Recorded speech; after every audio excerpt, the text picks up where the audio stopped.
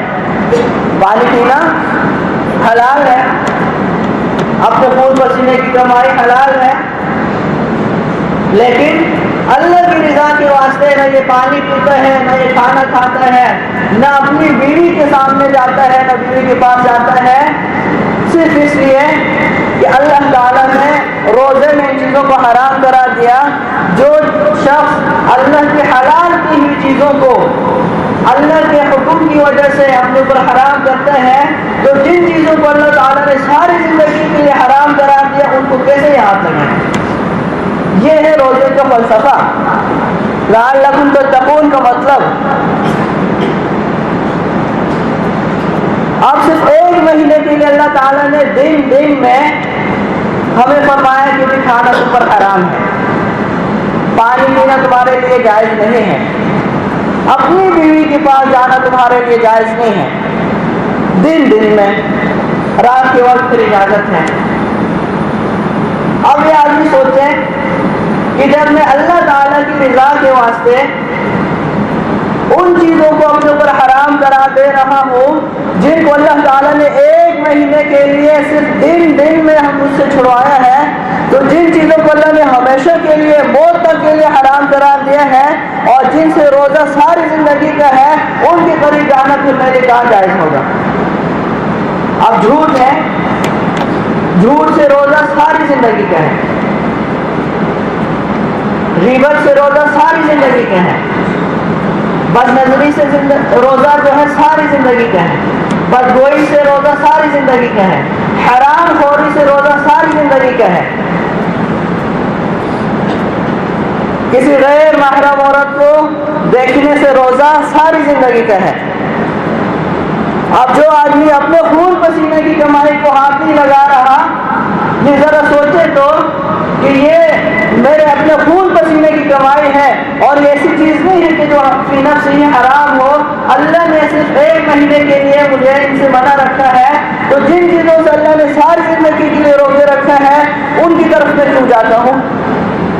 دوسرے کے مال کو میں کیسے ہڑپ کرتا ہوں، میں کیسے جو ہے حرام خوری کرتا ہوں، میں کیسے جو ہے رشوت خوری کرتا ہوں، میں کیسے جو ہے لوگوں کے خون پسینے کی کمائی کو جو ہے ناجائز طریقے سے کھاتا ہوں، اور میں کیسے لوگوں کا خون چوستا ہوں، میں کیسے لوگوں کی مجبوری سے فائدہ اٹھاتا ہوں. ذرا سوچو تو اس بات کو.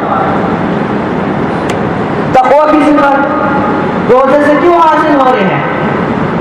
لعلکم تتقون، اللہ تعالیٰ نے خود فرمایا ہے کہ تم پر روزہ اس لیے فرض کیا گیا تاکہ تمہارے اندر تقویٰ کی صفت پیدا ہو جائے.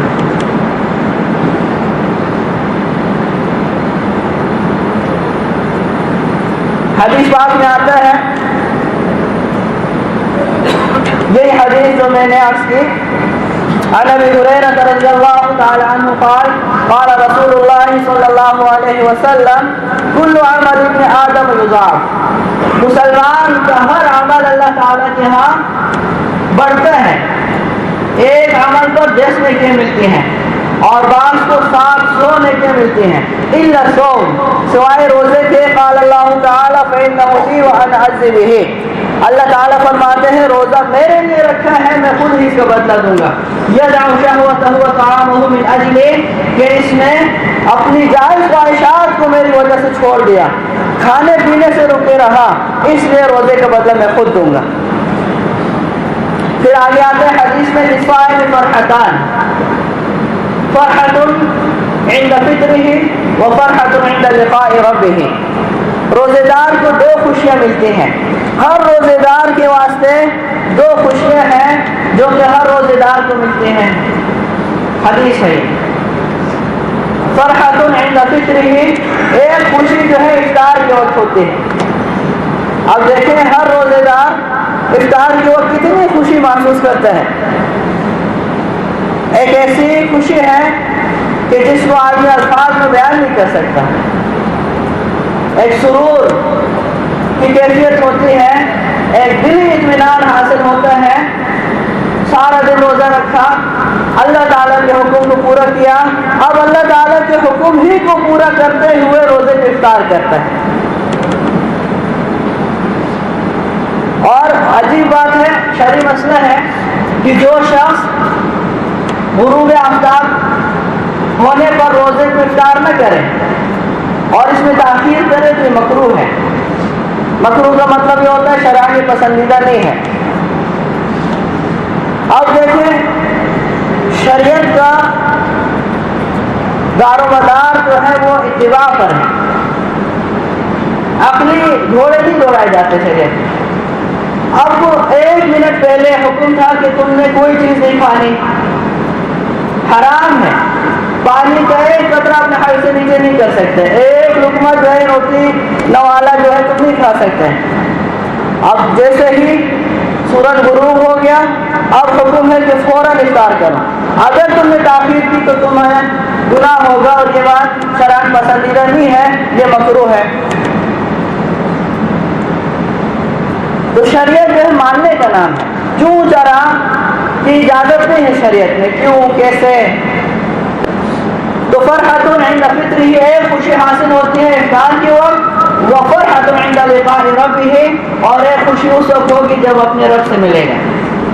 روزے دار جب اپنے رب سے ملے گا اور اپنے رب کے سامنے حاضر ہوگا اور اللہ تعالیٰ سے ملاقات جب ہوگی تو اس وقت اللہ تعالیٰ اس کو خوش کر دیں گے۔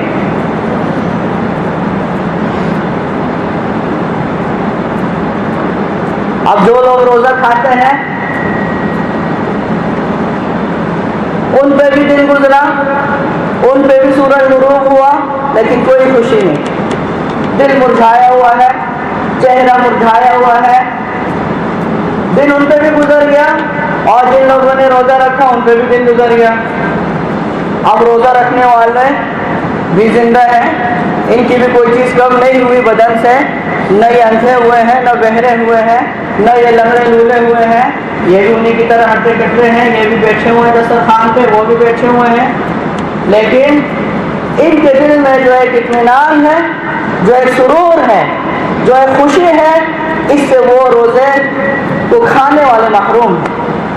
اور اسی طرح اگر یہ توبہ کیے بغیر دنیا سے چلے گئے تو جب اپنے رب سے ملیں گے اس وقت بھی ان کا چہرہ مرجھایا ہوگا، اس وقت بھی ان کے دل میں کوئی خوشی نہیں ہوگی، اس وقت بھی پریشان ہوں گے۔ مختصر سی زندگی ہے، آدمی کیوں جو ہے اپنے پہ ظلم کرے؟ اللہ تعالیٰ کا کوئی نقصان نہیں کرتا، جو شخص اللہ اور رسول کو ناراض کرتا ہے یہ اپنا نقصان کرتا ہے، لا یضر الا نفسہ، صرف اپنا نقصان کرتا ہے۔ پھر آگے آیا وَلَخَلُوفُ فَمِ الصَّائِمِ أَطْيَبُ عِندَ اللَّهِ مِن رِيحِ الْمِسْكِ، روزے دار کے منہ کی جو بدبو ہے اللہ تعالیٰ کے ہاں مشک سے زیادہ پسندیدہ ہے۔ روزے دار کے منہ کی بدبو کا مطلب یہ ہے کہ معدے کے خالی ہونے کی وجہ سے معدے سے ایک بدبو اٹھتی ہے جو روزے دار کے منہ سے بھی آتی ہے، تو یہ بدبو اللہ تعالیٰ کے ہاں مشک سے بھی زیادہ پسندیدہ ہے۔ یہ مطلب نہیں ہے کہ اس کے دانت گندے ہیں، یہ تو اچھی بات نہیں ہے۔ حضور صلی اللہ علیہ وآلہ وسلم کے دانت مبارک اتنے صاف ہوتے تھے اور اتنے چمکتے تھے کہ جب حضور علیہ السلام تبسم فرماتے تھے تو نور نکلتا تھا، اور حضور صلی اللہ علیہ وسلم مسواک کی بہت کثرت فرماتے تھے۔ حضرت عامر بن ربیعہ رضی اللہ تعالیٰ عنہ فرماتے ہیں کہ میں نے اتنی مرتبہ حضور علیہ السلام کو روزے کی حالت میں مسواک کرتے ہوئے دیکھا ہے کہ میں گن نہیں سکتا ہوں۔ تو روزے کی حالت میں بھی مسواک کرنا یہ سنت ہے، شروع دن میں بھی سنت ہے، آخر دن میں بھی سنت ہے۔ ہاں باقی جو وہ ٹوتھ پیسٹ وغیرہ ہے یا منجن وغیرہ ہے جن کے ذرات اندر جانے کا خطرہ ہے وہ مکروہ ہے، لیکن مسواک حضور علیہ السلام سے ثابت ہے۔ اس حدیث کا میں نے حوالہ دیا کہ عامر بن ربیعہ رضی اللہ تعالیٰ عنہ فرماتے ہیں کہ میں نے اتنی مرتبہ دیکھا ہے یتوسط وہو صائم، روزے کی حالت میں حضور علیہ السلام مسواک فرماتے تھے، میں گن بھی نہیں سکتا ہوں۔ تو روزے دار کے منہ کی بدبو کا مطلب یہ ہے کہ معدے کے خالی ہونے کی وجہ سے جو بدبو اٹھتی ہے وہ اللہ تعالیٰ کو مشک سے بھی زیادہ پسندیدہ ہے۔ اور آگے فرمایا وَالصِّيَامُ جُنَّةٌ، یہ ایک ہی حدیث، وَالصِّيَامُ جُنَّةٌ، روزہ جو ہے یہ ڈھال ہے۔ ڈھال کس کو کہتے ہیں؟ پہلے زمانے میں تلواروں کی لڑائیاں ہوتی تھیں، نیزوں کی، تیروں کی لڑائیاں ہوتی تھیں، تو جو لڑنے والے ہوتے تھے وہ اپنے پاس تلوار کے وار کو بچانے کے لیے ڈھال رکھتے تھے، ڈھال سے اپنے آپ کو بچایا کرتے تھے تلوار، تیر اور نیزوں کے وار سے۔ اس کو ڈھال کہتے ہیں، جلہ عربی میں اس کو کہتے ہیں۔ تو روزہ جو یہ ڈھال ہے، ڈھال ہونے کا مطلب لکھا ہے کہ دنیا میں گناہوں سے ڈھال ہے اور آخرت میں دوزخ کے عذاب سے ڈھال ہے۔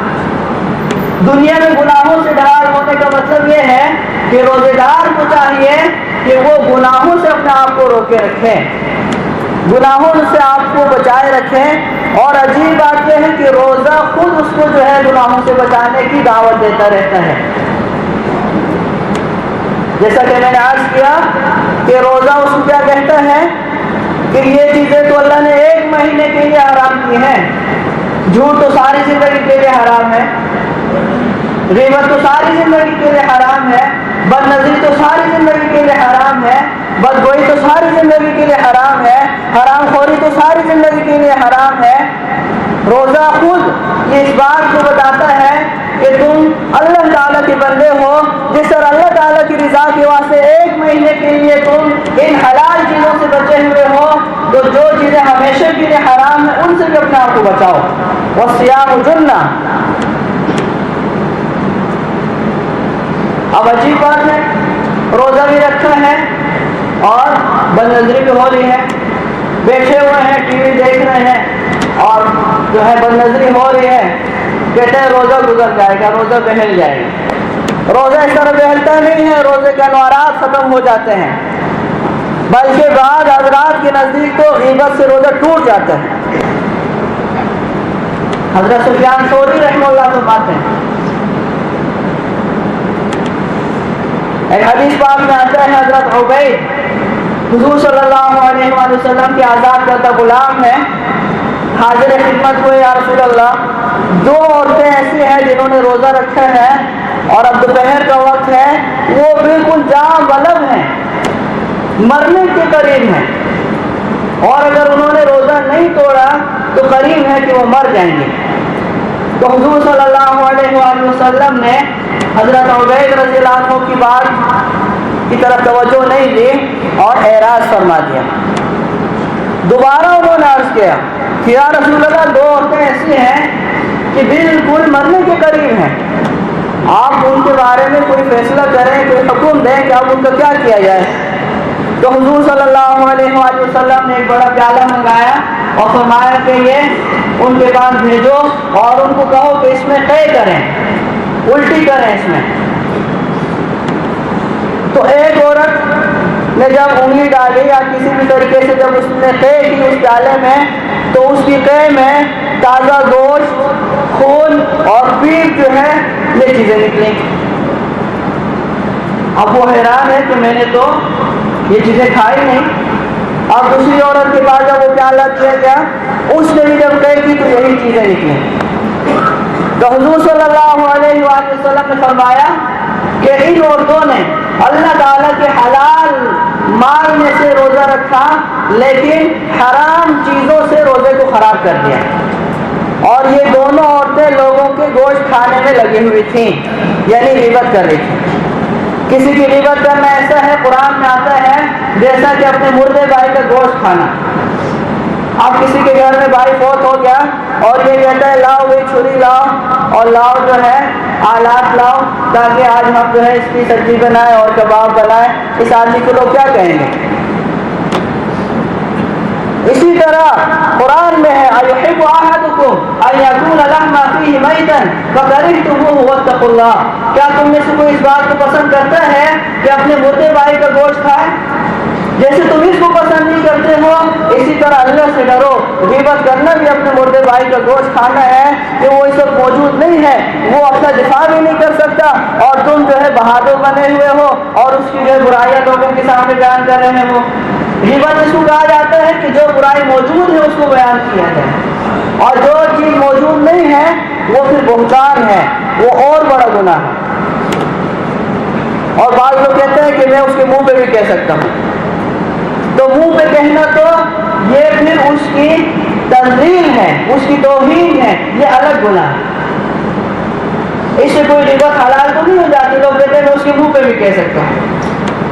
اگر تم اس کے منہ پہ کہو گے، تم ایک مسلمان کی بے احترامی کرو گے، ایک مسلمان کو ذلیل کرو گے، ایک مسلمان کی توہین کرو گے، تو جیسے وہاں تم پہ اللہ تعالیٰ کا غصہ ہے، یہاں بھی اللہ کا غصہ ہے، بہتان کی صورت میں بھی اللہ کا غصہ ہے۔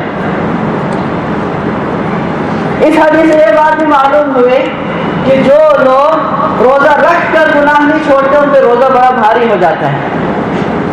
اس حدیث سے یہ بات بھی معلوم ہوئی کہ جو لوگ روزہ بھی رکھتے ہیں اور پھر اللہ تعالیٰ کی نافرمانیاں بھی کرتے رہتے ہیں تو ایسے لوگوں کا روزہ بڑا بھاری ہو جاتا ہے۔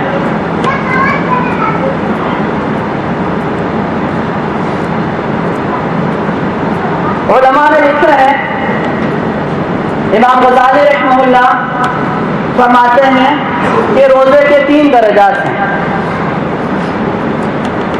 اس بیان کا مقصد یہ ہوتا ہے کہ اللہ تعالیٰ ہمیں باتوں پہ عمل کرنے کی توفیق عطا فرمائے۔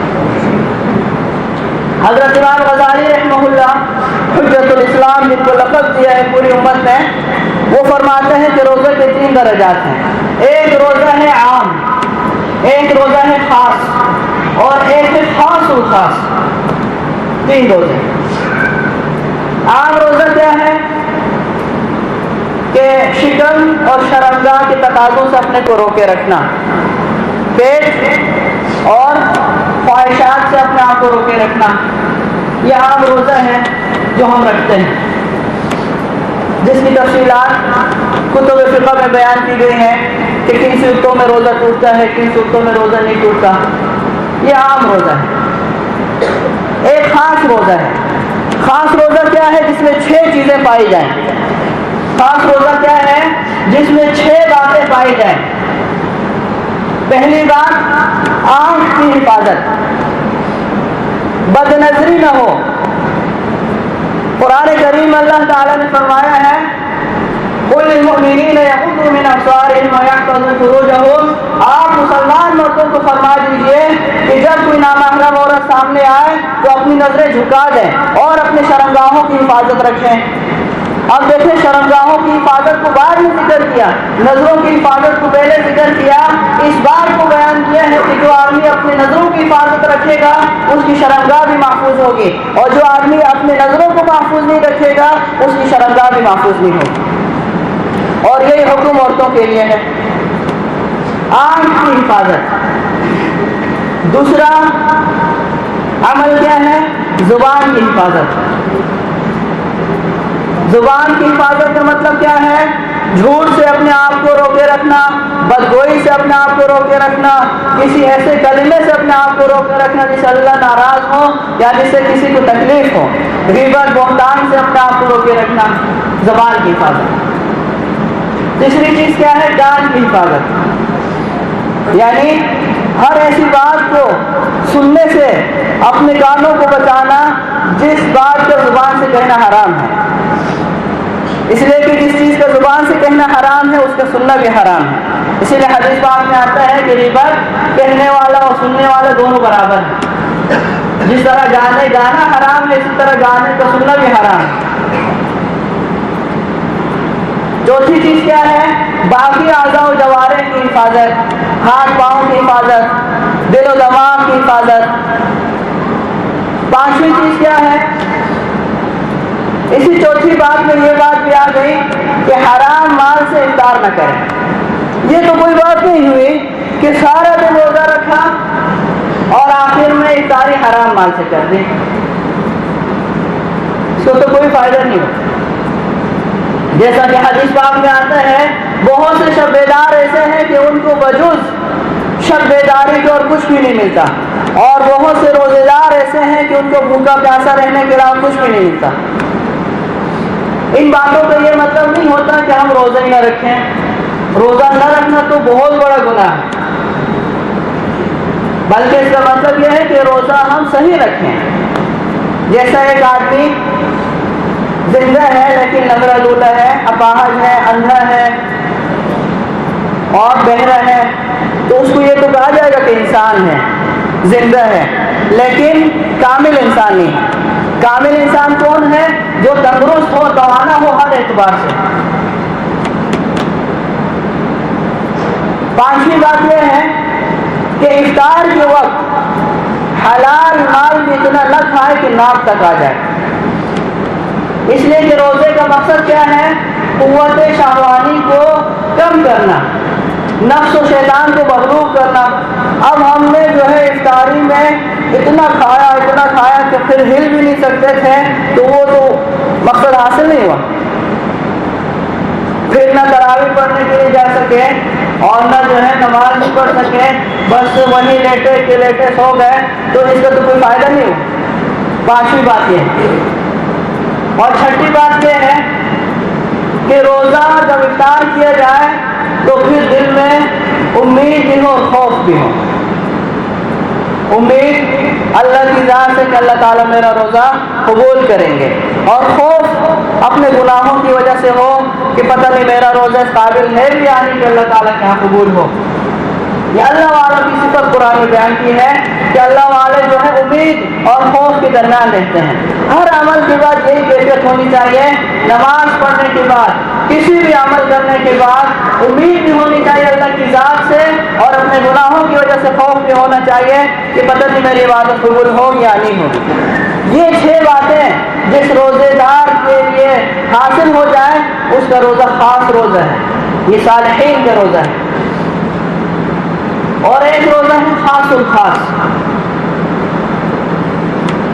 خاص الخاص روزہ کون سا ہے؟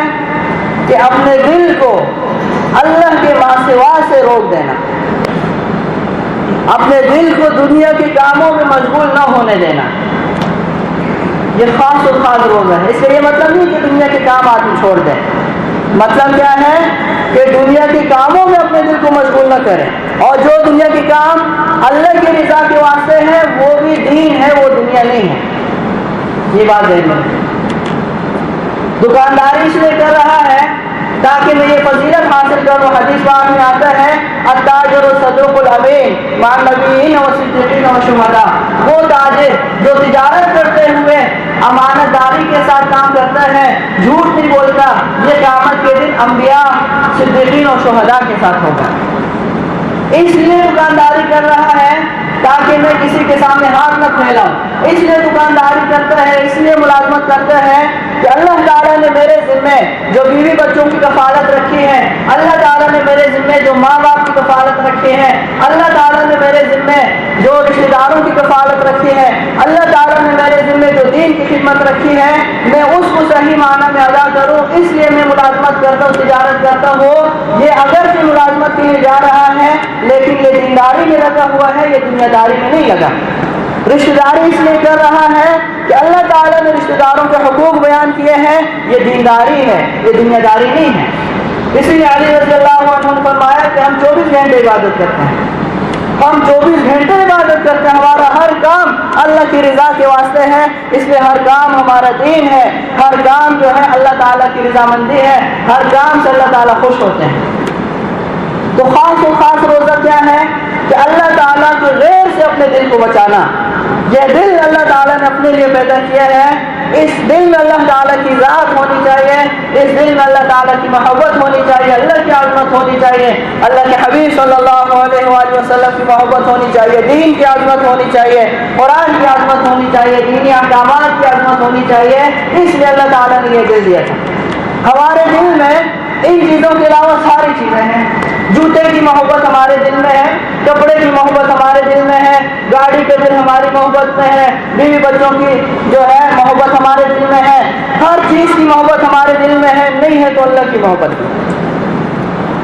یہ بات میں ایسے نہیں کہہ رہا، دل جو ہے بدن کا بادشاہ ہے، حدیث پاک میں آتا ہے دل بدن کا بادشاہ ہے۔ الا ان فی الجسد لمضغہ اذا صلح صلح سائر الجسد واذا فسدت فسد سائر الجسد الا وهي القلب الا وهي القلب الا وهي القلب۔ غور سے سنو، حدیث ہے، اللہ کے حبیب صلی اللہ علیہ وسلم فرماتے ہیں، غور سے سنو، انسان کے بدن میں ایک گوشت کا ٹکڑا ہے، اگر وہ صحیح ہو گیا تو سارا بدن صحیح ہو جائے گا، اگر وہ خراب ہو گیا سارا بدن خراب ہو جائے گا۔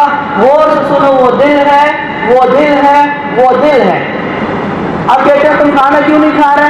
کہتے میرا دل نہیں کر رہا۔ تم وہاں کیوں نہیں گئے؟ میرا جی نہیں چاہ رہا۔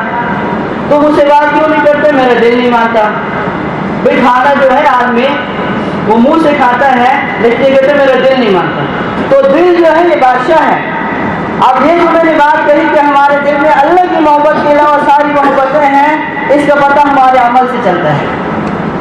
ہم نے شکل و صورت کن کی بنائی ہے، ہم لباس کن کا پہنتے ہیں، ہماری شادیاں کن کے طریقوں کے مطابق ہیں، ہمارے غم کن کے طریقوں کے مطابق ہیں، ہمارے فیصلے کن کے طریقوں کے مطابق ہیں. ہم دیکھیں فیصلہ خود عمل ہمیں بتا دے گا ہمارا کہ تمہارے دل میں کن کی محبت ہے. تو اللہ تعالیٰ نے قرآن کریم میں فرمایا کہ تم پہ روزہ ہم نے اس لیے فرض کیا تاکہ تمہارے اندر تقویٰ پیدا ہو جائے، اور تقویٰ اسی وقت پیدا ہوگا جب ہم ان باتوں کو مد نظر رکھ کر روزہ رکھیں گے اور روزہ پورا کریں گے. ایک حدیث پاک میں آتا ہے عن ابی ہریرہ رضی اللہ تعالی عنہ قال قال رسول اللہ صلی اللہ علیہ وسلم من لم يدع قول الزور والعمل به، جو آدمی روزہ رکھ کر جھوٹ کی بات نہیں چھوڑتا، غلط بات نہیں چھوڑتا اور نہ جھوٹے غلط کام چھوڑتا ہے، فلیس للہ حاجہ، اللہ کو کوئی ضرورت نہیں ہے فی ان یدع طعامہ و شرابہ کہ وہ اپنے کھانے پینے کو چھوڑ دے. اللہ کو اس کے روزے کی کوئی ضرورت ہی نہیں ہے. اس لیے کہ اللہ تعالیٰ نے جو چیزیں ہمیشہ کے لیے حرام کی ہیں ان سے یہ نہیں بچتا، تو آپ نے چیزوں سے بچ کر اپنے آپ کو کیا دکھلاتے ہیں اللہ کے سامنے. اب اس کا یہ مطلب نہیں ہے جیسے شروع میں نے عرض کیا کہ آدمی روزے ہی نہ رکھے. بات سمجھنے کی کوشش کریں. حضور علیہ السلام ہمیں یہ سمجھا رہے ہیں کہ تمہیں دنیا اور آخرت کی کامیابیاں تقویٰ کی صورت میں اس وقت ملے گی جب تم صحیح معنی میں روزہ رکھو. اللہ تعالیٰ ان باتوں کا عمل کرنے کی توفیق عطا فرمائے. سنت ہے.